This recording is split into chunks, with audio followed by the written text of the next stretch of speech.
Right then, this is a quick walk around video, and this is for a Honda CR-V 1.6 SE diesel. This car's covered just over 81,000 miles. Had just the one owner from new. Comes with a lovely history to the car as well. Finished in this really nice twilight blue. Great colour for the car, and in really lovely condition. Lights and lenses you can see there, completely clear, intact. Front of the car is very, very clean indeed. Bonnet exceptionally clean, with hardly a stone chip anywhere on there at all. Wonderfully well. Near side of the vehicle first, I can't see any obvious indentations in the panel work at all. Very, very, very nicely. Let's come down to the panel work here. Very clean.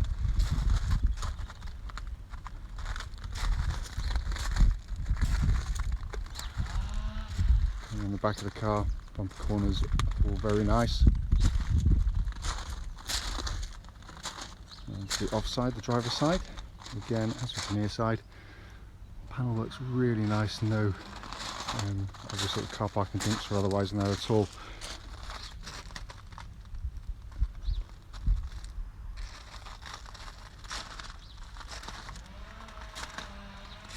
It really is. It's been, privately owned cars generally sort of very well cared for. This one's no different. It's been kept very, very nicely indeed. Let's come into the back of the car. Big wide opening rear doors. And you can see just how much legroom you get in these CR-Vs. Those front seats are set for me, and I'm over 6 foot tall, so I'm not cheating. I could make it look far better than it actually is. And it's all been kept really nicely. Not always the case with CR-Vs. Unfortunately, they are used for family use, which means it can be a little bit battered about inside. And it's nothing to do with how well built they are, but this one's been kept very, very well indeed. Let's come to the front passenger door card. All the recesses kept very nicely. And then the front passenger seat, again, in really lovely condition. Then driver's door card, all very nice. Footwell area is all very clean. And the driver's seat itself, given the age and mileage, is in absolutely lovely condition. So inside the car now, engine's running into this section so the dash can be seen illuminated, which looks pretty much as new. And if I pop the car into reverse, hope you can see up there, lovely clear gridded parking camera, all working exactly as it should, as is everything inside the car, by the way, all working perfectly. It's been kept, as I say, really, really, really nicely. Just to come to the dashboard binnacle, and you see there 81,239 miles. There are no warning lights on the dashboard at all related to the engine or any other part of the car. But it has been kept wonderfully well in here. Just to quickly show you, owner's manual pack, lock and wheel nut key, both here and present with the car.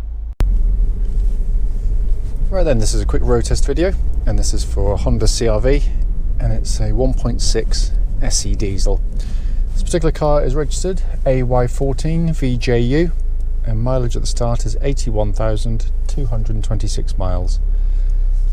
The reason we do these videos is very simple. We just want customers who are looking at the cars online in an advert to actually get to see that very car in operation.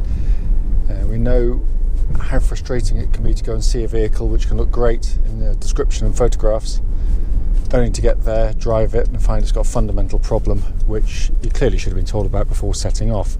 So hence that's why we do it. It's also done on part of the road test route any prospective buyer would go on. The reason for that is so hopefully it would then be representative of what you'd feel if you test drove the car yourself. As you know from the advert, it's been a very well looked after car. It's had just the one private chap that's owned the car from new, which is always a nice thing to see. And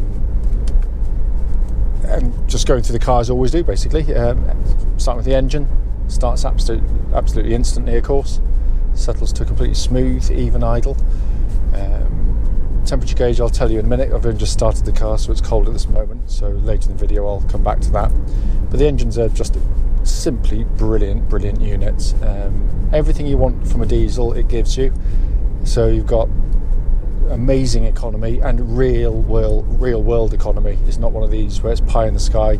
You should exceed 50 to the gallon out of these relatively comfortably. I've had plenty of them, so I know that's the case. You don't have to drive excruciatingly carefully to achieve that either. you can drive quite normally. You can also use the economy mode on the dash there to encourage that still further. But the engine's just lovely to use day in, day out. It's smooth, it's quiet, it's punchy, it gives you really good performance right from low down, but more importantly, throughout the whole of the rev range. You put foot down now, it really picks up and goes much stronger than the previous 2.2, I have to say. And I've had both. And the 2.2 is an engine I love, but they've done a magical job on this engine. But it's also been a Honda, very, very reliable and incredibly long-lasting with just normal maintenance on the car. They are cam chain driven engines, so there's no cam belts to worry about and no big service looming on them either. Engine then feeds to clutch and into gearbox. Clutch on the car, absolutely spot on. Bike point is exactly where it's meant to be. And it's nice and smooth in operation. Gearbox, 6-speed gearbox, and a lesson to other manufacturers in how to do a gearbox in an SUV. Some manufacturers seem to think if you make it an SUV, you can give it a kind of a truck-like gear change. And that's, sorry, I just have to give way to the Range Rover coming through at a rate of knots. There we go. Yeah, I mean, gear changes tend to sort of be kind of long-winded, vague, all the things I absolutely loathe and despise in a gearbox. This is a gearbox which would happily sit in any of Honda's more sporty cars because it's short in throw, snappy, precise, brilliant synchromesh. It's just a joyful gearbox to use. It really is, and I can feel zero wear in it. It's absolutely perfect. Steering of the car, again, brilliant on the CR-Vs. It's really nicely weighted, makes the car feel nice and settled on the road, makes it feel kind of heavy down on the road as well. I hate kind of over-light steering, but it feels very car-like. It's precise, it's very accurate in its motions, and it works perfectly with the chassis. So as I say regularly on the CR-V videos, I mean, you have too quick steering and it'll unsettle the car, too slow and it'll feel ponderous and cumbersome, and this sits right in the sweet spot. It also tracks dead straight. There's no vibrations at this speed or any speed up to the legal limit, so all good in that respect. Chassis likewise, I mean, Honda know the market so well because their CR-V is the best selling SUV in the world, so they obviously know what customers want, and what they give you is a really comfortable, supple ride, but it gives you really good body control through the corners, so you don't get lots of kind of lurching and huge lean angles, which can be particularly upsetting for rear seat passengers. What I'm looking for on road tests, by the way, is any kind of noises coming from underneath the car when you hit a bump, other than the bump itself. There's nothing at all absolutely tight. I'm going to give the brakes a bit of a shove because I'm going to turn around here, and it's a good opportunity to do it. So I'm going to leave it a little bit later than normal. But it's a really nice solid brake pedal on the car. And again, what I'm looking for, as anybody will do of course, is just signs that the brakes obviously bite very nicely, and they do, but also that there's no pulsing from the brake pedal or vibrations, of which there's nothing at all, and it pulls the car up nice and straight as well. Looking around inside the car, these are superbly built cars. It's done 80,000 miles and there's no noise. There literally is, there's not a rumble or buzz or creak from the interior of the car. They are, and this is real build quality, as I say over and over again, not when the manufacturers hand them to the motoring press when they're brand new, where all cars should feel well built, and if they're not, they should be, hung up. I mean, it really are. These are just, but build quality is over many years of use, and as I say, it is a quality product, which is why the CR-V is so popular secondhand, and it always has been and probably always will be. It's also just a lovely place to sit and operate a car. Really simple, easy to use dashboard, big radio, high up display for information, ventilation, etc. You got your hands-free system, all works perfectly. You've got dual zone climate control systems, so different temperatures side to side. Air conditioning pumps out lovely cold air because it was checked in a warm workshop earlier as well. Multifunction steering wheel, looks, feels pretty much as new in hand. You've got cruise control, all works exactly as it should. You've also got a limiter, so you can set a limit, maximum speed on the car as well. Auto lights, auto wipers, auto these mirrors that kind of sort of darken with sort of headlamps. I can't remember what they're called. It'll come back to me the very second I finish the video, of course. But all working exactly as it should. Dashboard, simplicity itself to use, and temperature gauge now I've been running for some time, running at a third, which is exactly where it's meant to be on a Honda car, regardless of whether it's petrol or diesel.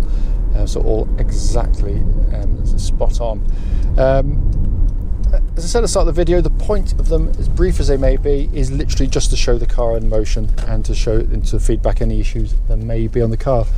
We don't expect any, of course we don't, because we wouldn't have bought the car in the first place if there were. But occasionally there's things to flag up. There's nothing at all on this car. It drives absolutely perfectly. And I'm not giving it any allowance for age or mileage, by the way, so don't think I'm just saying, oh, well, it's, of course you'd expect with a bit of age.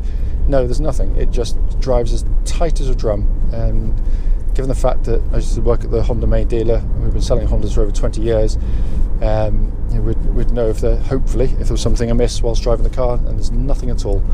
As always though, if you've got any questions, don't hesitate, do give us a call.